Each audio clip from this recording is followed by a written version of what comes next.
श्रोताओं 12:50 हुए हैं। ये समय है कार्यक्रम रीवा डायरी का, जिसमें आप सुनेंगे बीते दिन यानी कि 17 अप्रैल 2020 की प्रमुख स्थानीय सूचनाएं एवं जानकारियां, जो कि संभाग जनसंपर्क कार्यालय रीवा मध्य प्रदेश द्वारा प्रदत्त हैं। लॉकडाउन के प्रतिबंधों का कठोरता से पालन सुनिश्चित करें। रीवा तथा शहडोल संभाग के कमिश्नर डॉक्टर अशोक कुमार भार्गव ने कोरोना वायरस के संक्रमण को रोकने के लिए लॉकडाउन के प्रतिबंधों का कठोरता से पालन सुनिश्चित कराने के निर्देश दिए हैं। संभाग के कलेक्टर तथा पुलिस अधीक्षकों को कोरोना वायरस के रोकथाम के संबंध में उन्होंने कहा कि भारत सरकार तथा मध्य प्रदेश शासन द्वारा लॉकडाउन की अवधि 3 मई तक बढ़ाने के आदेश दिए जा चुके हैं। इन आदेशों का कठोरता से पालन कराएं। देश के प्रधानमंत्री श्री नरेंद्र मोदी जी ने लॉकडाउन के संबंध में 14 अप्रैल को देश की जनता के नाम संबोधन में लॉकडाउन से जुड़े 7 बिंदुओं पर विशेष ध्यान देने के निर्देश दिए हैं। सभी अधिकारी इन 7 बिंदुओं पर पूरा ध्यान दें। आम जन भी प्रधानमंत्री जी द्वारा सुझाए गए 7 बिंदुओं का पालन करें। कमिश्नर ने कहा कि प्रधानमंत्री जी के निर्देशों के अनुसार लॉकडाउन की अवधि में घर के बुजुर्गों का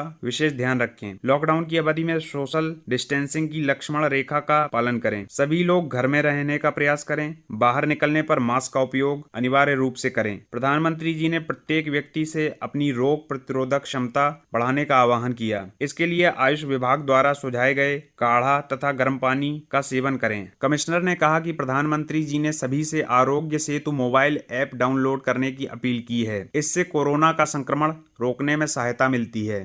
प्रधानमंत्री जी ने घर के आसपास के गरीबों तथा जरूरतमंदों की सहायता की भी अपील की है। लॉकडाउन की अवधि में सभी व्यावसायिक अपने कारखानों एवं दुकानों में कार्य करने वाले किसी भी व्यक्ति को नौकरी से न निकालें तथा उनके प्रति संवेदना रखते हुए संकट में उनकी सहायता करें। प्रधानमंत्री जी ने कोरोना वायरस से संघर्ष कर रहे डॉक्टर, नर्स, पुलिसकर्मी तथा मीडिया कर्मी जैसे कोरोना योद्धाओं का सम्मान करने की भी अपील की है। प्रधानमंत्री जी के निर्देशों का पालन सुनिश्चित करें। कमिश्नर डॉक्टर भार्गव ने कहा कि लॉकडाउन की अवधि में आम जनता के लिए आवश्यक वस्तुओं की आपूर्ति सुनिश्चित कराएं। जिले की सीमाएं पूरी तरह से बंद हैं। बिना उचित कारण तथा अनुमति के कोई भी व्यक्ति जिले में प्रवेश न करे। लॉकडाउन तथा धारा 144(1) के तहत जारी आदेशों को कठोरता से लागू कराएं। इनका उल्लंघन करने वालों के विरुद्ध आपदा प्रबंधन एक्ट 2005, दंड प्रक्रिया संहिता की धारा 188 तथा महामारी अधिनियम की धाराओं के तहत प्रकरण दर्ज कर कार्यवाही करें। खाद्यान्न वितरण के लिए उचित मूल्य की दुकानें खुली रहेंगी। कमिश्नर रीवा संभाग डॉक्टर अशोक कुमार भार्गव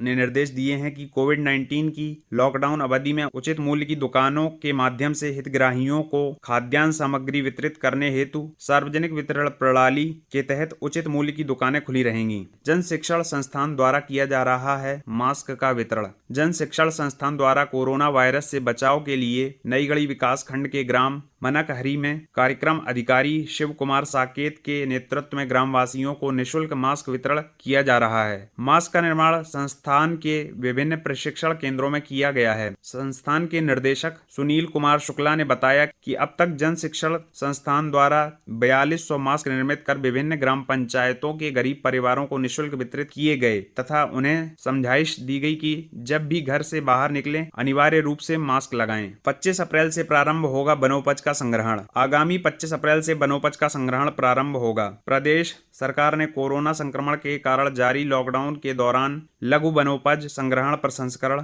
उपचरण, परिवहन, भंडारण और विपणन कार्यों में संलग्न श्रमिकों और ग्रामीणों को संक्रमण से बचाने के निर्देश दिए हैं। वनोपज के संग्रहण के दौरान किसी संग्राहक अथवा वनकर्मी ने कोरोना वायरस के लक्षण दिखते हैं तो उसे तुरंत निकटतम अस्पताल पहुंचाया जाएगा। लघु वनोपज के संग्रहण में संलग्न कर्मचारी, क्रेता और प्रतिनिधि श्रमिक और ग्रामीण अनिवार्य रूप से चेहरे को मास्क, फेस कवर, गमछा, रूमाल, दुपट्टे से ढककर रखेंगे। तेंदुपत्ता क्रेताओं और उनके प्रतिनिधियों के लिए वन मंडल अधिकारी अथवा प्रबंध संचालक जिला यूनियन द्वारा पूर्व से निर्धारित परिचय पत्र जारी किए जाएंगे। इस परिचय पत्र को ही लघु वनोपज संग्रहण, परिवहन, भंडारण के लिए मान्य किया जाएगा। राजस्व और पुलिस प्रशासन को इन परिचय पत्रों के संबंध में कलेक्टर द्वारा अवगत कराया जाएगा। न्यूनतम समर्थन मूल्य पर लघु वनोपजों के क्रय के लिए लघु वनोपज संघ द्वारा वन विभाग के माध्यम से आवश्यक व्यवस्थाएं की जाएंगी। प्रत्येक संग्रहण और भंडारण केंद्र और गोदाम पर आवश्यक रूप से सैनिटाइजर और साबुन रखा जाएगा। यहाँ सभी संबंधित के लिए आने और जाने दोनों समय 20 सेकंड तक हाथ धोकर हाथ सैनिटाइज करना जरूरी होगा। वनोपज संग्रहण आदि कार्यों में संलग्न सभी व्यक्ति आपस में कम से कम 2 मीटर की दूरी बनाए रखते हुए काम करेंगे। प्रत्येक संग्रहण केंद्र पर 2-2 मीटर की दूरी पर चूने का घेरा बनेगा। इन केंद्रों पर रात में कार्य के लिए उचित प्रकाश व्यवस्था होगी। समस्त उचित मूल्य की दुकानें खुली रहेंगी। कलेक्टर श्री कुर्रे ने बताया कि कोविड-19 की लॉकडाउन अवधि में उचित मूल्य दुकान पर राशन सामग्री का प्रदाय एवं हितग्राहियों को वितरण सुनिश्चित करने हेतु सार्वजनिक वितरण प्रणाली की दुकानों को लॉकडाउन से छूट प्रदान की गई है। अतः कंटेनमेंट क्षेत्र की दुकानों को छोड़कर समस्त उचित मूल्य की दुकानें खुली रहेंगी। हितग्राहियों को राशन का वितरण नियमित रूप से करें। दुकानों पर सोशल डिस्टेंसिंग एवं अन्य सावधानियों का कड़ाई से पालन करें।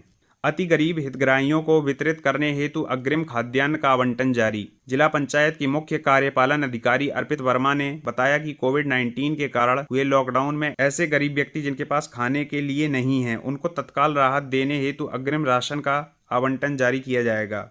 उन्होंने बताया कि जनपद पंचायत की प्रत्येक ग्राम पंचायतों को 200 किलोग्राम प्रति पंचायत के मान से खाद्यान्न जारी किया गया है। 20 अप्रैल से प्रारंभ करें रोजगार मूलक काम। कोरोना को जड़ से समाप्त करना है। मुख्यमंत्री श्री शिवराज सिंह चौहान ने कमिश्नर, आईजी, कलेक्टर और एसपी से वीडियो कॉन्फ्रेंसिंग के माध्यम से सीधे संवाद करते हुए कहा कि भारत सरकार ने 20 अप्रैल से लॉकडाउन की परिवर्तित गाइडलाइन जारी की हैं। गाइडलाइन के अनुसार अर्थव्यवस्था को गति देने के लिए ऐसे जिले जिनमें कोरोना संक्रमण नहीं है, वहां मनरेगा सहित अन्य रोजगार मूलक कार्य प्रारंभ करके मजदूरों एवं पलायन करने वाले मजदूरों को रोजगार देना है। निर्माण कार्यों में कोरोना संक्रमण का पूरी तरह से ध्यान रखते हुए सोशल डिस्टेंसिंग बनाए रखनी है। मास्क एवं सैनिटाइजर का उपयोग करना है। मुख्यमंत्री ने कहा कि हमारा उद्देश्य कोरोना वायरस को जड़ से समाप्त करना है। इसे हम मिलकर समाप्त करेंगे। उन्होंने कहा कि रोजगार मूलक कार्यों को प्रारंभ करने के दौरान यह ध्यान रखा जाए कि कंटेनमेंट एरिया का कोई भी व्यक्ति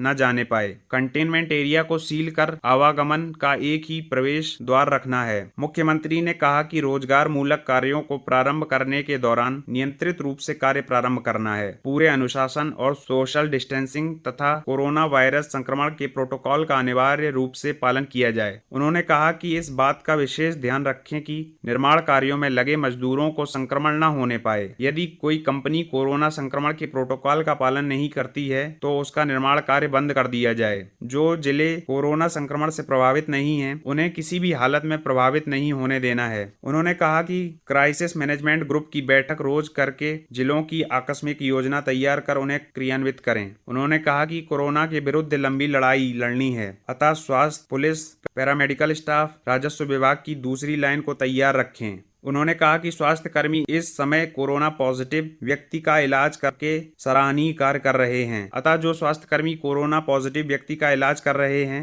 उन्हें हर माह 10,000 रुपए निधि दी जाएगी। इसी प्रकार पुलिस विभाग के कर्मचारियों को भी 10,000 रुपए निधि प्रति माह देने का विचार किया जा रहा है।